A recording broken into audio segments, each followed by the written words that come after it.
updates before we get started. Alon and the team, including Adam and Maddie, are all going to be in Paris next week. They're going to be hopping between ETHCC and other events, so please make sure to schedule either a meeting directly with them or you DM me, and I'll take care of it for you guys. Besides that, Alon's going to be on stage for ETHCC twice. He's going to actually present SSV DVT to the crowd, so it's going to be a 15 to 20 minute presentation, standalone DVT. So it's going to be very interesting. So if you're around, make sure to stop by. For those of you who have seen, we also have the Merge series going on Twitter. We hosted Stanley last time. The next one is going to be Sandeep from Polygon. So it's going to be happening again on the Twitter space. So again, if you're around, make sure to listen in. It's going to be an interesting one for those of you interested in layer 2 specifically. Last but not least, during the conversation, while Alon is presenting the PPT, Dean will share with you guys in the verified operator groups on Discord the new website and Notion Hub that we've been building for the past 2.5 months, 3 months or so. It's ready. It's in QA. It's obviously not in production yet, but we would love for you guys to see it before everyone else gets to see it next week. A lot of changes, a lot of new pages, so take your time, sort of dig into it, and DM me if you have any suggestions, bugs, questions, and so on. That's it from my side. Alon, take it away. Yeah, just do we have a way to open up the chat here so people can ask questions in the chat and when we can answer? Yeah, we can also take the questions directly from the chat on Discord. No, better do it on Zoom. You know what? Whatever you guys decide, Discord or Zoom, whatever works. Okay, cool. Yeah.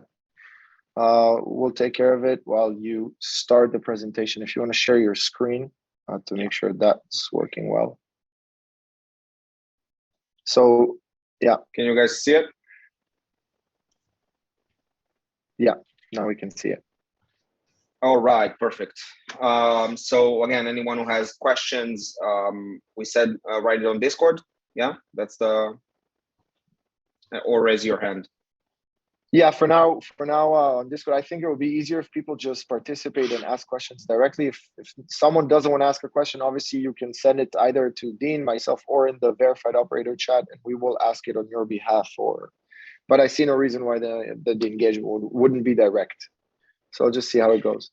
All right, cool. So thank you everyone for joining. We wanted to do this follow-up call after the latest community call because we started talking about testnet v2, and obviously testnet v2, the big thing around it is, or in it, is really the fee structure. The first time we're introducing fees into the protocol. Obviously on testnet it's going to be TSSV, the testnet SSV token, but mainnet is going to be the SSV token itself.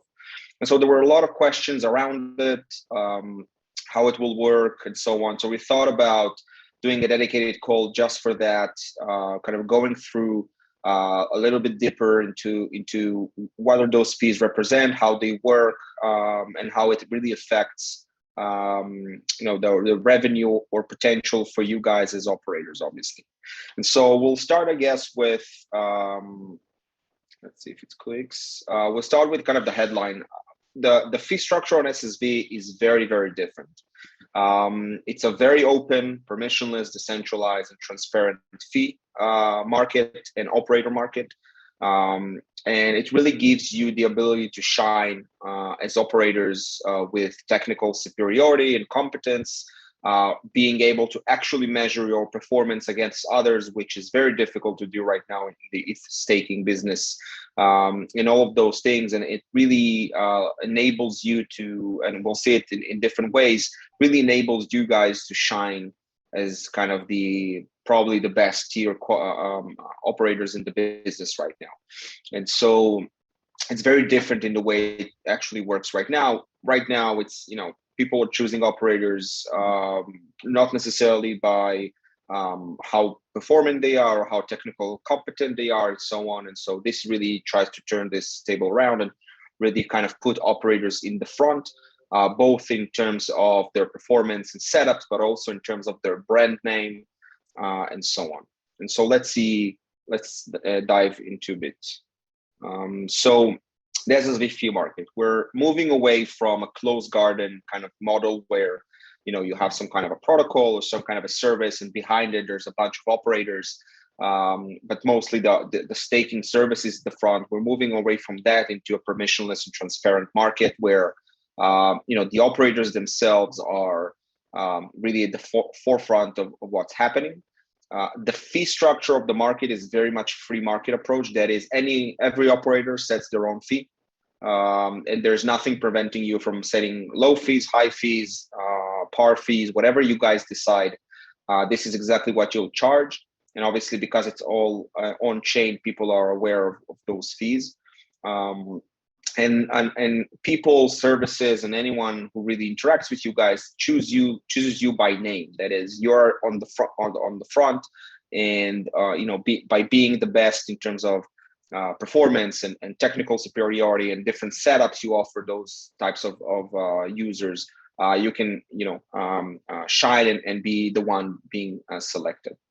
And we'll get into it, but SSV, other than the fee structure, also enables you to kind of create different tiers of services, have very advanced setups and so on. And so again, if you're obviously everyone who's here in the call is the kind of the top tier operators in the business, and so it really enables you to shine. And of course, performance is measured as you guys already see in the Explorer, and will with different partnerships will make it even more in depth. And so, as I've mentioned, fees are set individually. You can set multiple service tiers and so on. And you basically compete on having validators or users choose you as operators. Every validator on SSV has 4, 7, 10, or 13 operators. And at the beginning, or initially, it sounds like the fees are divided between all of the operators, which is true. But also keep in mind you have 4, 7, 10, or 13 times or the probability of being selected, because every validator has 4, 7, 10, and 13 shares. And so although you divide the actual fee between the operators, there's much more opportunity to be allocated shares, and so it cancels it out basically.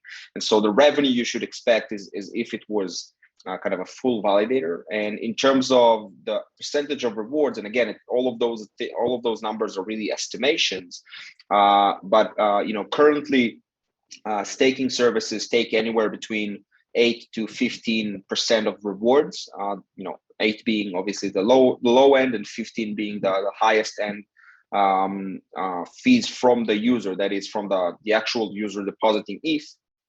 We expect that operators will probably take 50% of that. So operators can expect 4 to 7.5% of rewards for each validator. And so that's a pretty significant cut out of the business. And so, and by the way, if you have any questions, again, raise your hand or write up. And so with testnet v2, this is how the network will look like. There's multiple actors. There's operators, obviously. Anyone can be an operator. It's completely permissionless. There's nothing stopping anyone from running an SSV node and becoming an operator. There's a subset of those operators, which called verified operators, which I guess most of the people on the call here are verified operators, but it's a special status that the SSV DAO gives operators. And as the name suggests, those are verified operators, or those are the top operators in the network, and likely those will be the operators which will take a lot of the market shares. That is, most of the validators will be split between those operators. And so obviously, you guys want to be verified operators. That's going to generate more revenue for you. Again, most of the operators will be permissionless, anonymous. There's going to be a subset of verified operators. And there's also another actor in the network, which we'll introduce after testnet v2 launches, which is private operators. That is, those are nodes running, operators running SSV nodes, but enable only certain whitelisted addresses to actually assign shares to them. And you guys can be, and we'll see it in a second, you can be a public anonymous operator, you can be verified operators, you can be private operators all together. And private operators are meant to be used by specific services. So for example, let's say that you got whitelisted into one of the institutional liquid staking protocols, and so you can spin up a private operator just for them. And for various regulatory reasons and performance reasons, you can only be assigned to them. So those are, again, different combinations and setups. And we also introduce another actor into the network, which is called a liquidator, and we'll see it in a second. Any questions, anyone? No, nothing? Yes. Hello. Yeah, go ahead. My name is Vlad. I'm from Posthuman Validator, and we are not alone behind the validator. So we have the team behind the validator. We contribute to SSV Network already, creating the content, helping with development of community.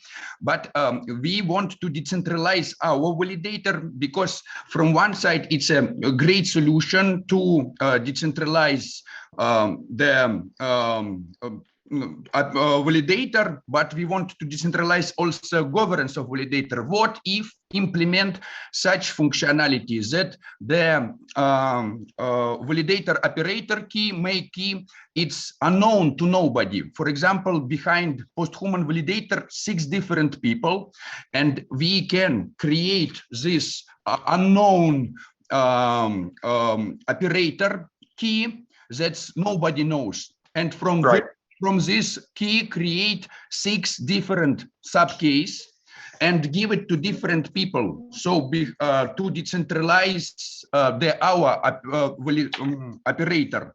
To decentralize not only validators, to decentralize even operator, can we implement such functionality? Because when the one person is behind of the operator, it's not a problem. But when behind the operator small team, for example, 4, 5, or 6 people, it will be much more good for the decentralization, and it will give possibility. For example, exist community who can govern the validator, who can be the community of validator, delegators of validator want to govern. And in this case, exists a real possibility to decentralize not only validators, but operators by giving to every delegator the keys of validator, and all of them together are operators, and it also will give kind of, we can create multi-sig that's based on the validator keys. So they can even govern the it will be decentralized operator of the decentralized validators. It's like a one level more decentralization. Right. Cool. Do you have a question at the end of it? A question, can we implement such functionality? So right out of the box, we'll need to think about it. Like there's a ton of different things to think about when doing so. Potentially you could. Obviously you need to compete with, why not, just do, let's say, instead of 4 operators, let's say do 10 and then assign 4 of them to you, or 6 of them to you and 4 of them to others. And so you could do hierarchy of operators. It's not necessarily straightforward out of the box. It's gonna work, but it's definitely sounds interesting as a research project. And I would encourage, I don't know what stage are you guys at, but I would encourage after the call, maybe reach out and we can discuss. Oh, it will be very interesting. Yes, just the main problems that those person who create operator key after can control as a validator's key, because as a validator's key created from the operator key. And the best solution is to create operator key hiddenly. So it means if I know operator key, I after can somehow control validators. But if even I don't know, if we say, okay, create operator key, but nobody know it, it's not shown to nobody. It's just create a lot of validator's key, but nobody, no operator. If nobody know operator key, but everybody know validator's key, we can get some possibility to decentralize the governance of the validator. So hide somehow operator key from everybody, even from those who created. I think that, you know, again, we didn't think about it, but try to reach out to us or me after the call, and we'll kind of chat asynchronously and see if, you know, what are the challenges, how it can work or not work, and so on. Yeah. Thank you very much. No problem. Anyone else? Questions around networks, network actors, operator responsibilities, and stuff like that? I have one small question. First of all, sorry for the background. Regarding the private operators, will those private operators be public? Yeah, they're going to be public, but they're not open unless you're whitelisted. They're not open to be assigned shares.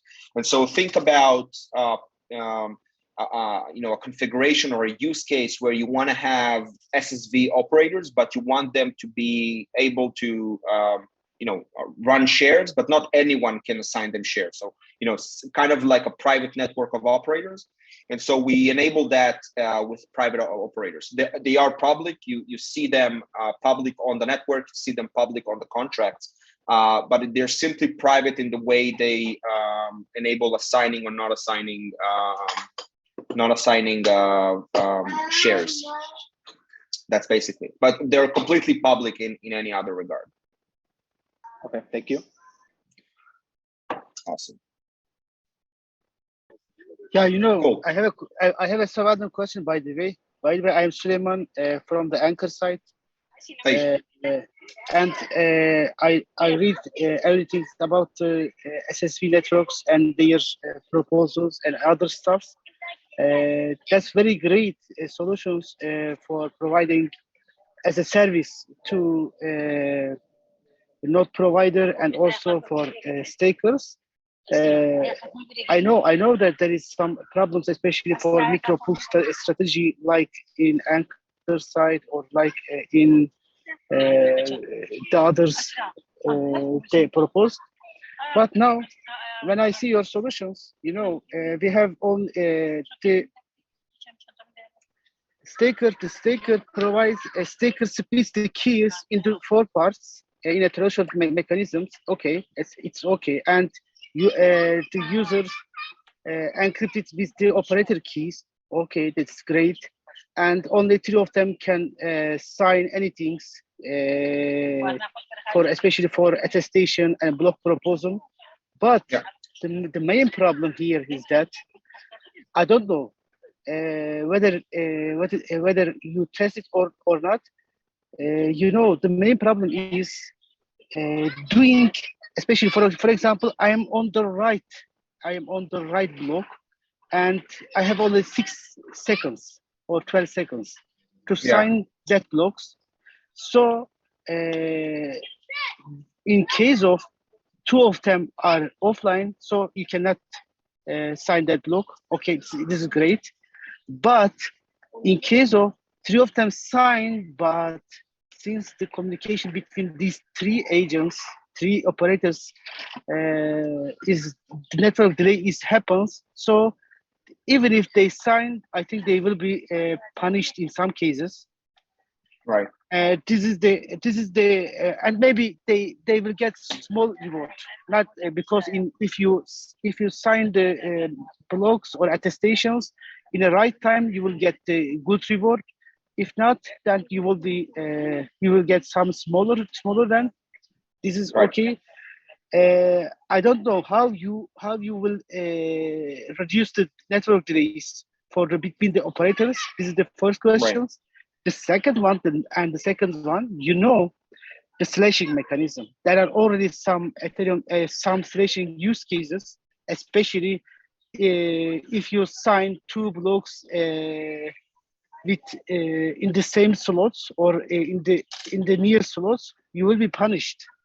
So there should be some check between the 4 operators There should be some guardian mechanism. Did you implement it for this one? For the guardian fees?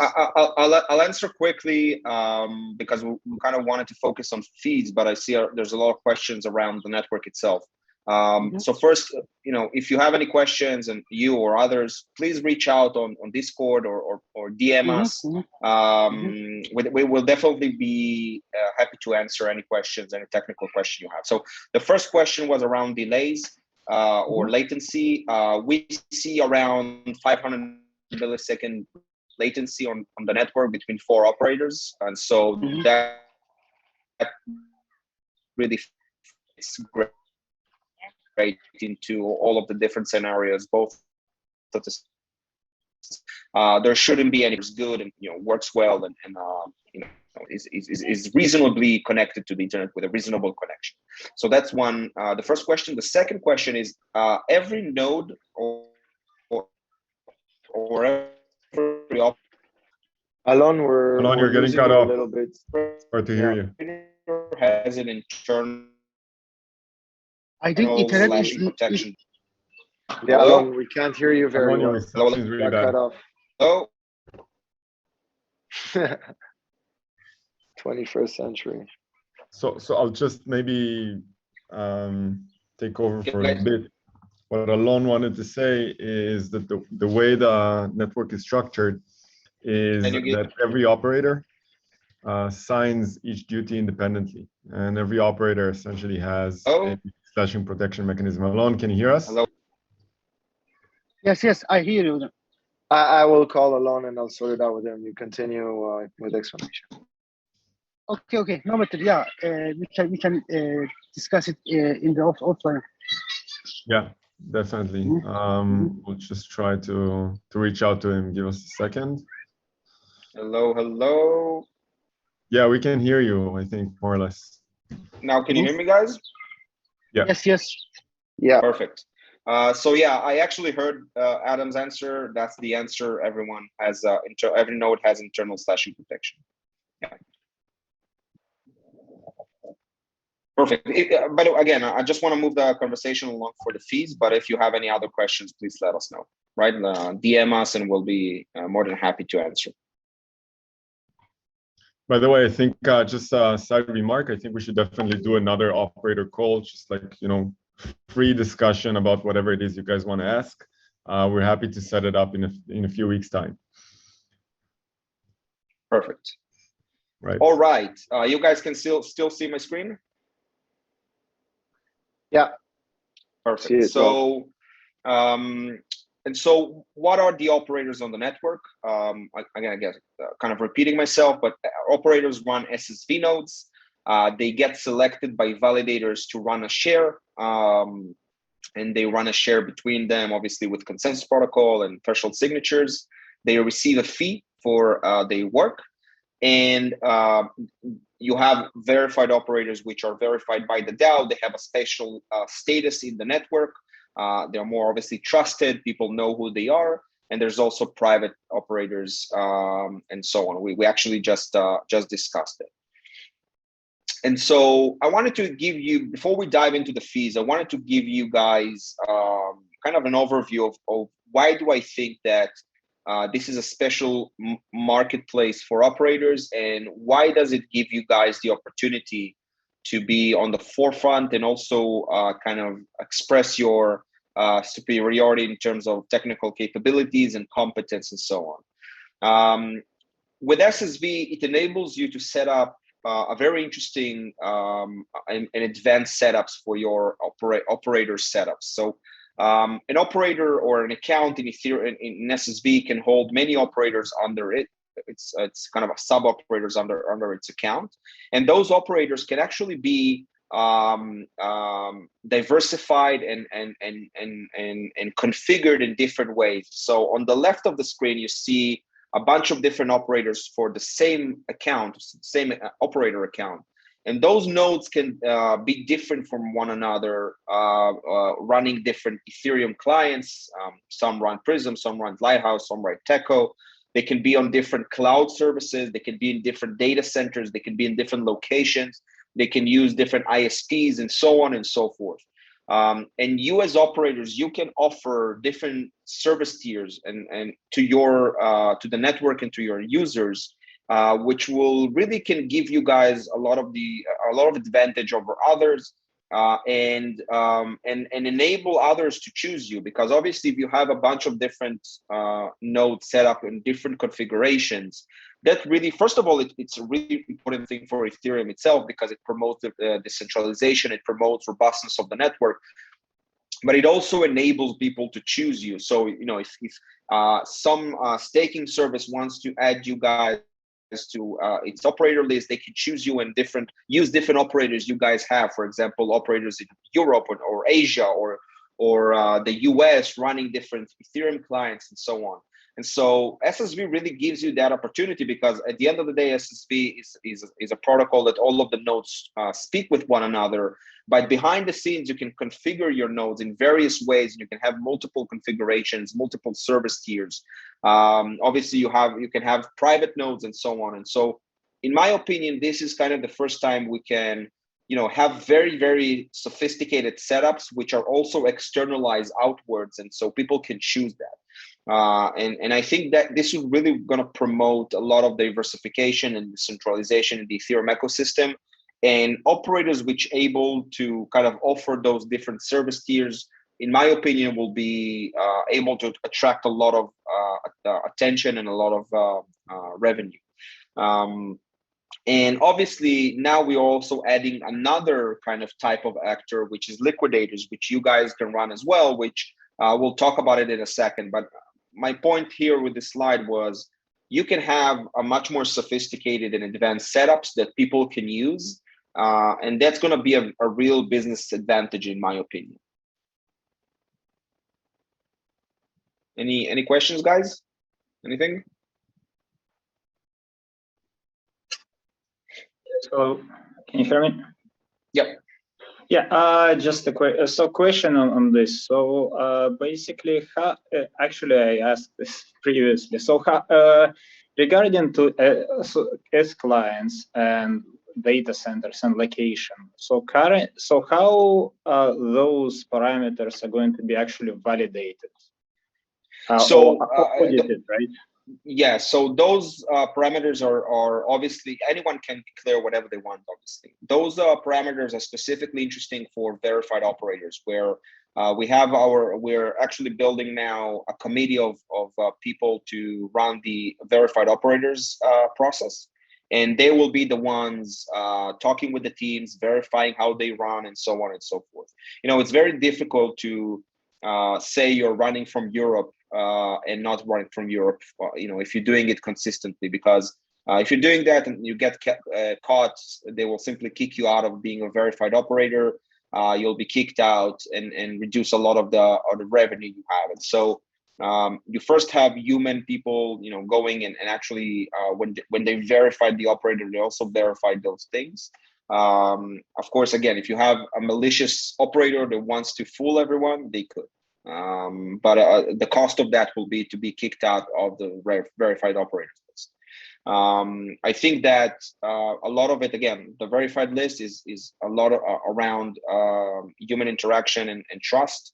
And so yeah, I mean, that's basically the answer. There's you know, if you want to fool anyone and you want to be malicious, you could, but there's nothing from you to gain from it, basically. You'll be malicious and you'll get kicked out. You didn't, you know, do harm to anyone else. Yeah, it does make sense. I was just to say, like thinking if there is a technical provisions to actually. No, I mean, you could potentially do that. It's maybe outside of the protocol scope, right. But I think that again, you can measure performance at the end of the day, and you can try to fool other people. The same way you do today, by the way, right? I mean, you could say, you know, even without SSV, you could say my servers are running in the US and Europe, and you don't want them in the US and Europe. And you know, when your user catch you, they will simply leave you and go to the competition. And so yeah, that's basically it. Okay, thank you.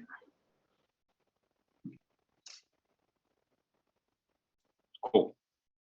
So I wanted to move towards fees and how they structured, what you guys can gain from it, and so on. So from testnet v2, anyone who wants to select operators will need to deposit fee tokens, obviously SSV, and those tokens will be used to pay operators. Operators, as we mentioned before, you guys set how much you want to charge. You can charge a lot, you can charge less. It really depends on your marketing strategy.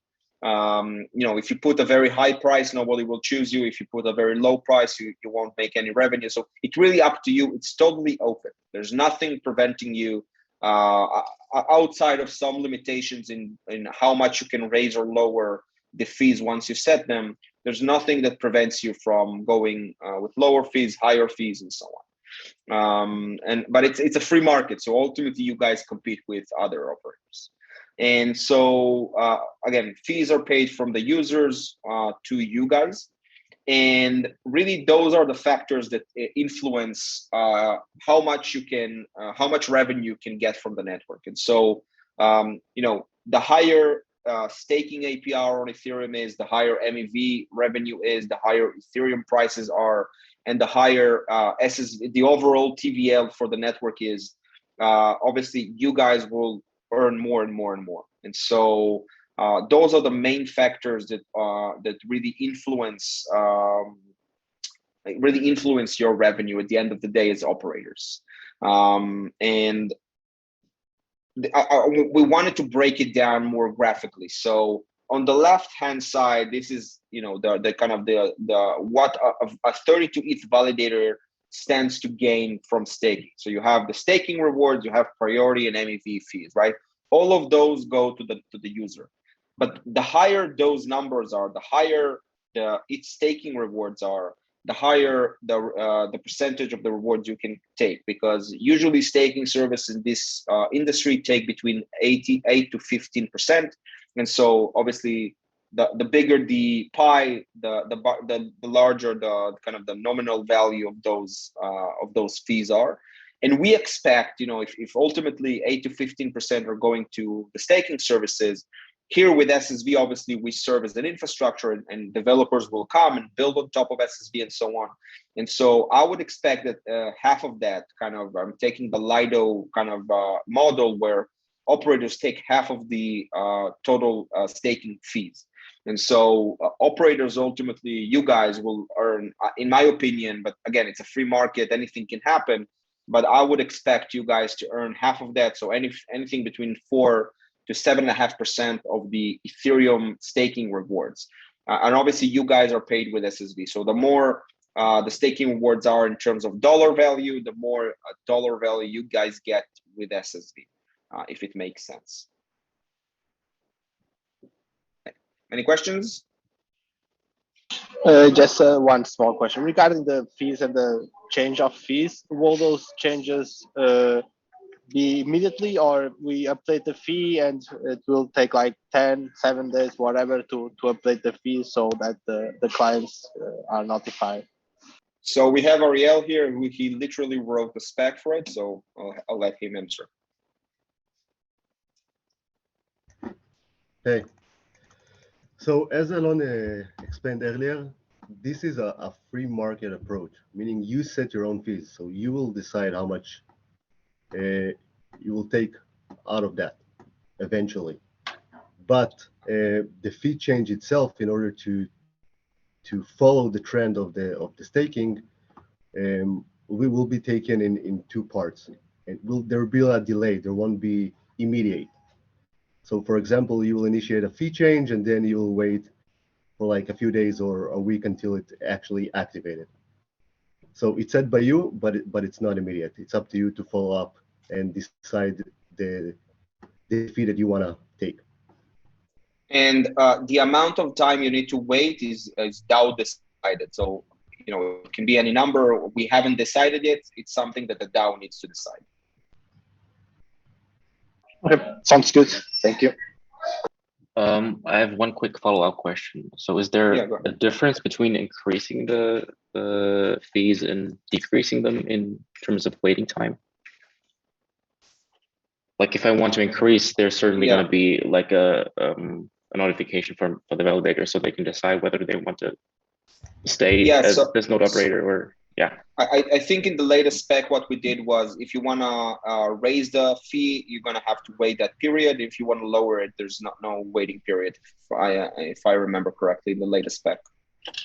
Eventually, you're correct. Eventually, lowering will not have a waiting period. But when we first release the V2, both of them will have a waiting period. Yeah, we will cancel waiting time for lowering the fees later on, with later iterations. All right, thank you. Just one follow-up question. Will that be also applicable on private operators as well, the delay, or on private it will be immediately? It's going to be applicable for private as well. But keep in mind that private networks might even do, very low fees to begin with, or different ways of distributing fees. So, it's going to be different. But yeah, the application is currently the same. It's actually interesting, Riel, to maybe consider having private operators, not be subject to that waiting time. But yeah, I mean, it's something we need to. It's not something we've put into the spec yet. Thank you. Awesome. Cool. So I wanted to bring some numbers behind kind of all of the different things we said. And again, it's really estimates. It's nothing concrete, obviously, but I wanted to give you guys kind of a feel to kind of, what you can expect. And so we have a simple table here. And if anyone is interested, we have an Excel sheet with the actual calculations, or Riel can open it up for you guys. But and so what we did was we did a few scenarios. So the first row represents how much of the rewards you guys get as operators. As we mentioned before, it can be anywhere between 4 and 7.5. And so we did 4, 6, 7.5 to kind of see where things are falling. Sorry. ETH price currently $1,000. Ethereum APR post merge, it's going to be probably higher than 7%. What we took 7% as kind of the benchmark. And so per validator, it's going to be around the third validator is really kind of the what you can expect as for the entire operator set. And so for a validator, pessimistic scenario is going to be $100 a year, or 150 depending on a probable scenario, or close to 200 or optimistic. Those are those scenarios talk about 4 shares per validator, and so each operator or revenue per share basically is going to be $25, $37, $46. And again, I wanted to maybe emphasize that point. Each validator on the network has multiple shares, and obviously the operators, each one gets what they decided their fee is. But you also have 4 times the amount of opportunity to be allocated shares, obviously, because let's say you have 100 validators, and so you in 100 validators, you actually have 400 shares. So obviously you have 400 times the opportunity, or 400 opportunities to actually be allocated shares. And so the bottom line I wanted to give here is, if you guys, for example, run 10,000 shares, that's equivalent to participate in 2,500 validators on the network. Depending on those numbers, you'll be making anywhere between $250,000 a year all the way to almost $500,000 a year. And so that's kind of the bottom line I wanted to show. That's by running an operator on the SSV network, which that operator has 10,000 shares allocated to them. Does that make sense? Cool. And so that's the most pessimistic kind of outlook, because obviously Ethereum at $1,000 is not great. But so I wanted to give you guys kind of also the numbers post bear market, and again, it's all kind of projections ahead, but considering Ethereum as is at $5,000, obviously again, if I go back to this slide, obviously the higher Ethereum prices, the higher MEV rewards are, the higher staking APR, and so on and so forth. That really influences how much money you guys can make as operators. And so in a scenario, for example, where Ethereum prices are $5,000, obviously the bottom line becomes much, much higher. And again, just because of the rewards on Ethereum become much higher. And if we even go, a step further, Ethereum at $10,000, obviously that again changes everything. The bottom line is there's a lot, in my opinion, there's a lot of opportunity for revenue as operators on the network. And the operator revenue ultimately will be influenced by how much validator APR there is, that is how much money validators or stakers going to do on Ethereum, and obviously Ethereum price, and so on and so forth. And so obviously you guys as verified operators have more opportunity to be assigned shares and so on. So you kind of can derive the business decisions behind it. But ultimately, SSV is going to become kind of the marketplace for or the next generation infrastructure for staking, and the marketplace for where everything is happening.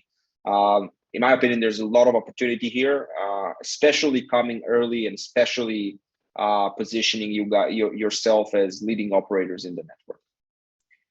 Any questions?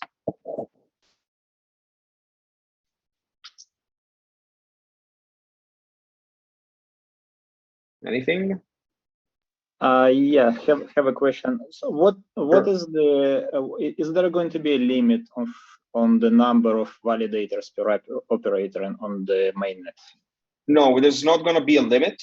I will say that we're thinking about, as I mentioned before, there's also a network fee, right, on every operator, or on every validator, sorry. So validators pay, most of the fee goes to you guys, but there's also a section of network fee coming to the DAO.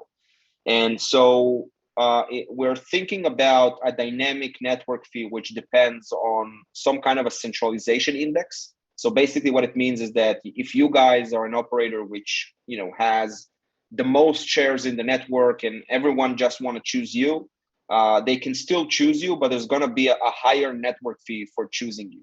And so it's going to maybe offset that. So obviously with the intention in mind to try to influence decentralization in the network, because it's not healthy for everyone to choose always the only 4 operators. We want to obviously decentralize staking.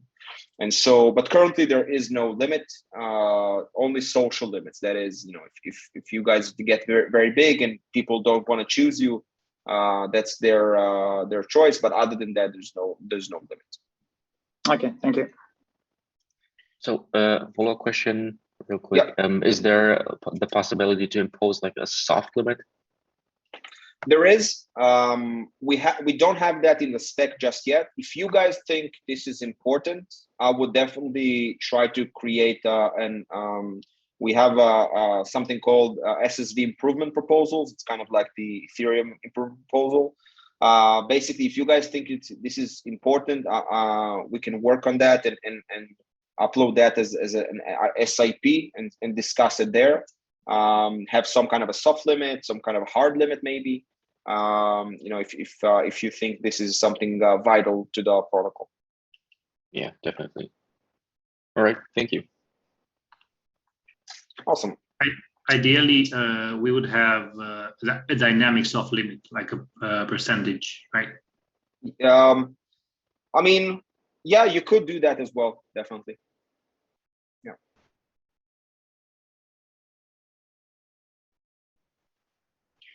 All right, cool. Awesome. So I want to move from kind of the traditional role that we all had, we all knew, and move towards another type of thing you can do on the network, which is called liquidators. As we mentioned before, users come and deposit fees into the contract, and then those fees are paid to you guys as operators. But what happens if there's not enough money to cover those costs, right? And so we introduced a new role into the network, which called liquidators. Basically, those liquidators have the ability to go to the contract and say, we want to liquidate an account which doesn't have enough money to pay operators. Anyone who ever did something on DeFi, like Compound or took loans on Compound or Aave, it works pretty much the same. And those liquidators liquidate the account, close all of the validators, they get a reward for it, and the network benefits from it because they help keep accountancy and solvency up to date. And obviously the first liquidator that does liquidation gets the reward. And it looks something like this. So when let's say I'm a staker and I went to the network, registered the validator, chose 4 operators, I need to deposit SSV as fee because the contract pays, I put it into the contract. The contract is the one responsible to move the fee, the tokens from me to you guys as fees. And so I deposit a good amount of SSV tokens. Most of those SSV tokens are what we call operational runway. Basically, those are the SSV tokens which are used to pay the fees. But as soon as the balance I have with SSV reaches this, what we call liquidation collateral, basically the rectangle on the left, once that my balance as a staker reaches that amount, anyone can liquidate me. And basically the liquidators will get all of the liquidation collateral. And so that's really, again, this is another way of making money on the network by helping the network itself. I won't go into the details of how it's calculated and everything. We have that in our documentation, but it's very much similar how liquidators work on Aave or other DeFi protocols. It's basically just a piece of software you run, and that piece of software always looks for just liquidation opportunities. And once it gets it, boom, it sends a transaction, and that transaction liquidates the account. And obviously, you guys as operators, I would expect you guys to run it as well because it's for almost no cost running liquidators, and you already have the infrastructure. Any questions? Awesome. So I wanted to kind of do a summary. I know it's a mouthful. We've covered a bunch of different things, but before we do the summary, if you have any questions after the call, again, please reach out to us. On Sunday, we're going to launch, I don't know if Aran mentioned it or not, we're going to launch our new website and also our new documentation center. And so all of the information I've talked about here is going to be in the documentation as well. So you're going to have another reference for information and so on. And so the summary is pretty simple. We went with a different idea of what an operator or staking infrastructure market looks like, what a fee market looks like. Our approach is an open market. Any operator can set whatever fee they want. Any operator is measured accurately and publicly and transparently to their performance. And so you guys, as the best operators in the network, don't need to hide anymore in terms of how well are you performing, because you can show it. You can show it to everyone and everyone can see it.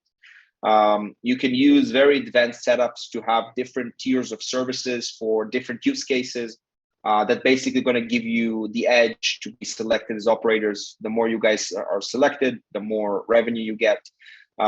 It's a permissionless network, so anyone can join. And you have different roles in the network. You have public operators, verified operators, private operators, and obviously now we added liquidators as well.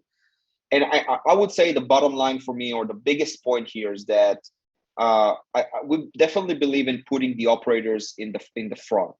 You guys are the backbone of the network, and so by putting you guys on the front, giving you the ability to compete well with others, to really express how good you are, how competent you are, and promoting your brand within the network, I think it's a big step forward in terms of what's happening today, where operators are mostly behind other protocols and so on. I definitely think this is putting you guys up front and putting you at the center of staking. And ultimately, you guys run those validators. And so I think it's very important to be able to do that. And so this is kind of our approach to this. I hope you guys like it. I hope you guys have any comments, feedback, and so on. But I think it definitely gives you the opportunity. You guys are, again, the best operators in the business, and so it really gives you a way to shine and show that you're very performant, you're very technical, your setups are better than others, and compete and set up your own prices and so on and so forth. That's it, I guess. If you have any questions. Nicely done, Alon. Like you mentioned, I shared with you guys the link, so you can check out the website, the docs. It's all in the same link. It's still obviously not pushed to production, so keep it for yourselves for the time being. The call is recorded. The PPT will be shared. And while we were discussing everything, something pretty cool happened. I'm sharing with you guys an article that CoinDesk just published about the grants that we're planning on issuing. So share it with you guys on Discord. It's a great opportunity to invite all of you to apply for grants. If you know other developers or other teams that are looking to expand on what they do, I see Maddie smiling over there because he's the person to contact. So by all means, guys, this is the opportunity to start building. And yeah, let us know any feedback, any comments on the website docs or the presentation. We'll gladly answer everything. Anyone has any questions, by the way? Awesome. So just final word. The last hard fork we did had a bunch of different issues. We're working on making that better. If you guys didn't update, please update to the latest RC version. On Sunday or Monday, we're going to release another RC version. Hopefully that will solve even more problems and stabilize significantly the network. We really need your help on that in updating the nodes you have, because if you guys do that and we see the network is stable, we can move forward with testnet v2. That's basically the last thing before testnet v2. And so be on Discord. If we release any version, please update and help us out with that. Awesome. Thanks for the presentation, Alon. I learned a few things myself, so I think it was much appreciated. Everyone. If you guys want a follow-up call, we will definitely schedule one. Perfect. Thank you. No this time, guys. Thank you. Thank you very much. Thanks, everyone. Thank you, guys. Thank you. Bye-bye. Bye. Thank you. Bye-bye. Bye. Thank you, guys. Bye. Thanks a lot. Bye. Thank you for all participation. Very nice to see all of you. Hope to see you on Ethereum Community Conference in Paris. We'll be glad to see all of you there. Bye-bye, friends. We are going for drinking. Wow. Yes, I